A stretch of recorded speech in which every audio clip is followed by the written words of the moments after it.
In Myers-Briggs Personality Type Indicator, there is a personality type called INFJ, which stands for Introverted, Intuitive, Feeling, Judging.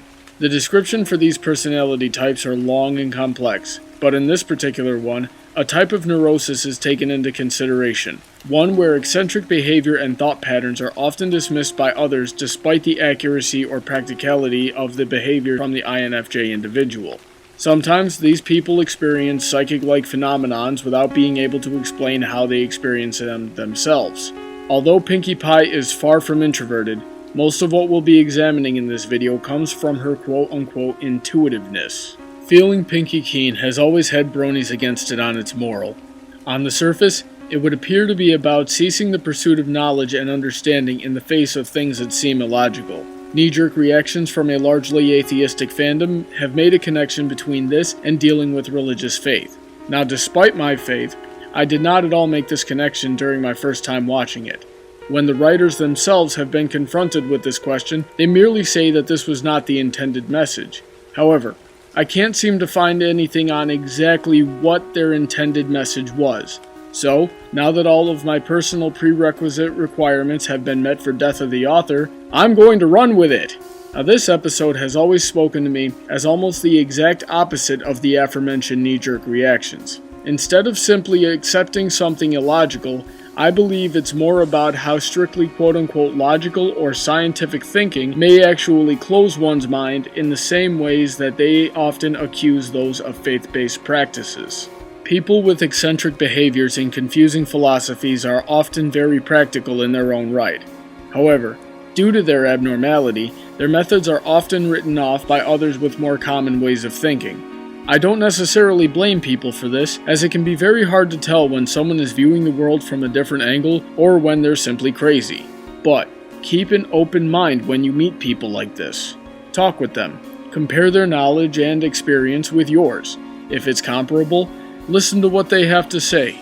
Perhaps even try it out yourself.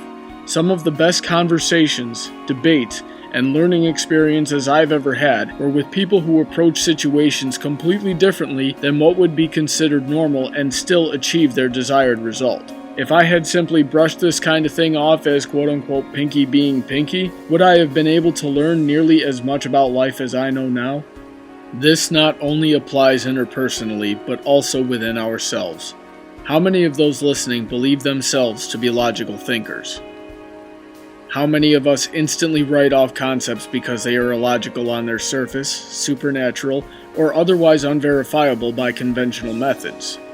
I know that this mentality helps prevent us from being scammed by the fantastical, but being overly skeptical of everything closes your mind to the great wonders of things that remain unexplained and the other realms of existing that are invisible to a normal person's eye. Just like Pinkie Pie in this episode, many of these things help people find understanding of the world around them, peace, and safety. Meanwhile, those who choose to close themselves off to anything appearing illogical usually become increasingly frustrated with those around them that seem illogical, often causing them to disassociate themselves from the person or concept altogether, thus costing them their chances of expanding their world through understanding things that seem foreign or improbable. Even further than that, they sometimes put themselves into dangerous situations that are often avoided by people who adhere to philosophies that the logical person had chosen to disregard. There are a lot of things that I wouldn't know today if I had closed my mind off to the illogical and supernatural. Embracing these things has actually helped my skills in discerning the real deal from the smoke and mirrors. It's also helped me learn that there are a lot of things that I don't know or understand and possibly may never fully comprehend. But all that means to me is that I will never truly stop learning so long as I embrace that which I don't understand instead of rejecting it on its face value.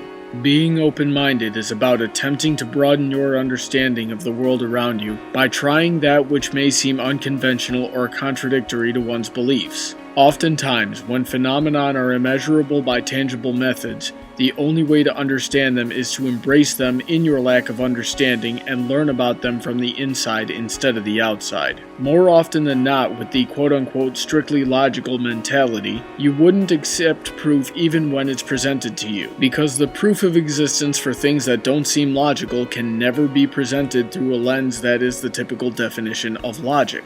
We gain nothing from pretending something doesn't exist because we can't see it, or measure it, or explain it.